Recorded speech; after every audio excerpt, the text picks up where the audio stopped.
बिस्मिल्लाहिर्रहमानिर्रहीम। अस्सलाम वालेकुम नाजरीन, आप देख रहे हैं मुदस्सिर स्पीक्स और उम्मीद है कि आप सब खैरियत से होंगे। नाजरीन, आप और मुझ समेत हम किसी न किसी रोज़मर्रा ज़िंदगी के अंदर किसी न किसी हादसे का शिकार हो जाते हैं या हम किसी हादसे को अपनी ज़िंदगी के अंदर देखते हैं और इस तमाम तर मकसद के अंदर हमें एक बड़ी ज़बरदस्त जो है वो सर्विस दी गई है और वो है 1112 रेस्क्यू की सर्विस। जाके हमारे इर्द गिर्द कोई भी अगर हादसा पेश आता है तो हम इस नंबर के ऊपर कॉल करते हैं और ये हमारी जो है वो हेल्प करते हैं। लेकिन बहुत सारे लोग जो हैं वो रेस्क्यू 1112 को जब कॉल करते हैं तो उसमें बहुत सारी गलतियां करते हैं या कि उनको दुरुस्त तरीकाकार का पता नहीं होता कि उन्होंने किस तरीके से रेस्क्यू को कॉल करनी है और कौन कौन सी इन्फॉर्मेशन वहाँ पे एग्जैक्ट देनी है।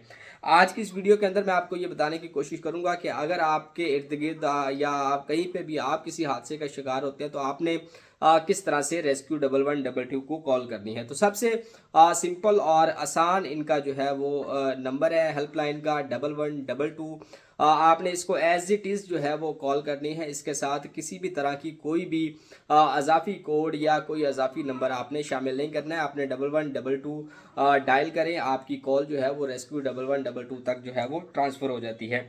उसके बाद जैसे ही आप ये कॉल मिलाते हैं तो आपको एक रिकॉर्डिंग जो है वो सुनने को मिलती है जिसमें वो दर्ज झैल जो मैं आपको अभी बताता हूँ कि इसमें 3 तरह की जो है वो आपको ऑप्शन दी जाती है कि अगर आपको किसी फायर इमरजेंसी का सामना करना पड़ा है तो आपने 1 जो है वो प्रेस करें। अगर आप कोई मेडिकल इमरजेंसी है तो आपने नंबर 2 डायल करना है और अगर आप जो है वो रोड एक्सीडेंट का शिकार हुए हैं या आपने कोई हादसा देखा है और वहाँ पे आप ये इनकी हेल्प जो है वो चाहते हैं तो आपने नंबर 3 जो है वो डायल करना है। लेकिन यहाँ पे एक और बात जो है वो काबिल ज़िक्र है कि जैसे ही आपकी कॉल जो है वो अटेंड होती है, आपको ऑटोमेटिक मैसेज जो है सुनाई देता है तो आपने फौरी तौर पे नंबर 1 जो है वो डायल कर देना है। इसका आपको फ़ायदा ये होगा कि रेस्क्यू 1112 का जो एक सिस्टम है उसके थ्रू आपकी जो कॉल है वो आपके ज़िला के कंट्रोल रूम के तक जो है वो ट्रांसफ़र कर दी जाती है और आपको जो है वो जल्दी से इसके ऊपर जो है वो मदद मिल सकती है।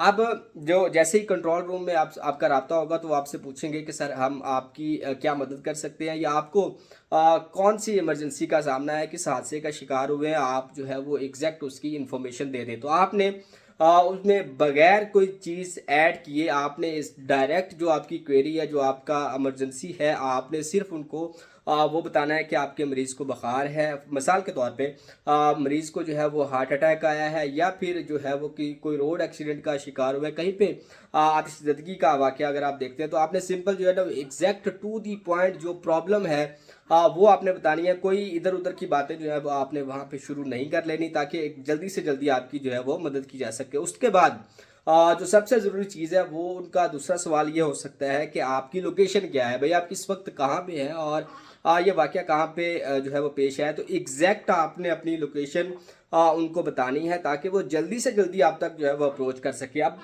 लोकेशन बताते हुए आपने क्या ख्याल रखना है कि आपके इर्द गिर्द कौन सी मशहूर चीज़ है, आपके गली मोहल्ले का जो है वो प्रॉपर और एग्जैक्ट जो एड्रेस है वो लिखें।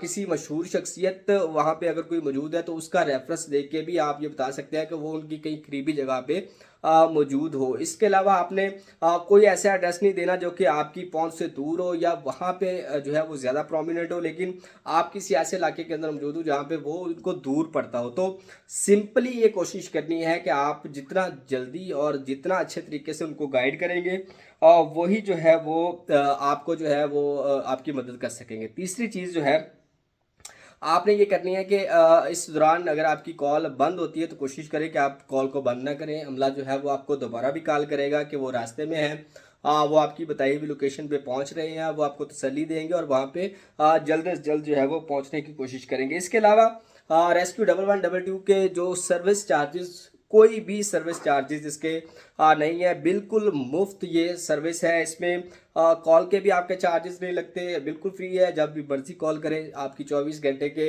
अंदर जो है ये आप जो है वो कॉल जो है एक्टिव रहती है। आप किसी भी लम्हे इनको कॉल कर सकते हैं। इसके अलावा जो ये इलाज मुआवजे करते हैं उसकी भी कोई भी सर्विस चार्जेस आपने पे नहीं करनी है, ना ही ये सर्विस चार्जेस इनके होते हैं। और इसके अलावा अगर उन्होंने आपके किसी पेशेंट को एक जगह से दूसरी जगह शिफ्ट करना है, एम्बुलेंस अगर इनको चाहिए होगी जिसके अंदर वो आते हैं और इन्होंने किसी पेशेंट को शिफ्ट करना है तो इस शिफ्टिंग के भी किसी भी तरह के कोई भी चार्जेस नहीं है। ये एक बेहतरीन और ये आवाम की खिदमत के लिए है। आपने बस इनको अच्छे तरीके से गाइड करना है, इनको मिसगाइड नहीं करना। अगर आपकी किसी भी तरीके से इनका टाइम वेस्ट करते हैं तो हो सकता है आपकी ये छोटी सी गलती की वजह से किसी की कीमती जान जो है वो जा सकती है। अगर आप इनको इसी तरह से किसी और इर्द गिर्द की बातों में जो है वो मसरूफ़ रखेंगे तो जो दूसरे किसी इमरजेंसी के लोग जो है वो इसको कॉल कर रहे होंगे, दूसरा उनकी कॉल्स भी मिस होने का अंदेशा होता है। तो इसलिए आपसे ये रिक्वेस्ट है, जब भी आप 1122 को किसी इमरजेंसी के अंदर कॉल करें तो खुदा के लिए एक अच्छे तरीके से जो है वो इन्फॉर्मेशन को डिलीवर करना सीखें, ताकि आपकी जल्दी की वजह से, एफिशिएंसी की वजह से किसी की जान बच भी सकती है और आपकी फजूल बातों की वजह से या फजूल एक्टिविटी की वजह से किसी की कीमती जान जा भी सकती है। तो ये एक आगाही का पैगाम था। उम्मीद है आप इसको दूसरे लोगों के साथ शेयर करेंगे ताकि ज़्यादा से ज़्यादा लोग इसको समझ सकें और सीख सकें कि किसी भी इमरजेंसी के अंदर जो है वो रेस्क्यू 1122 को किस तरह से कॉल करनी है। अपना ख्याल रखें, अपने इर्द गिर्द लोगों का ख्याल रखें, इस वीडियो को शेयर करें। अल्लाह हाफिज़।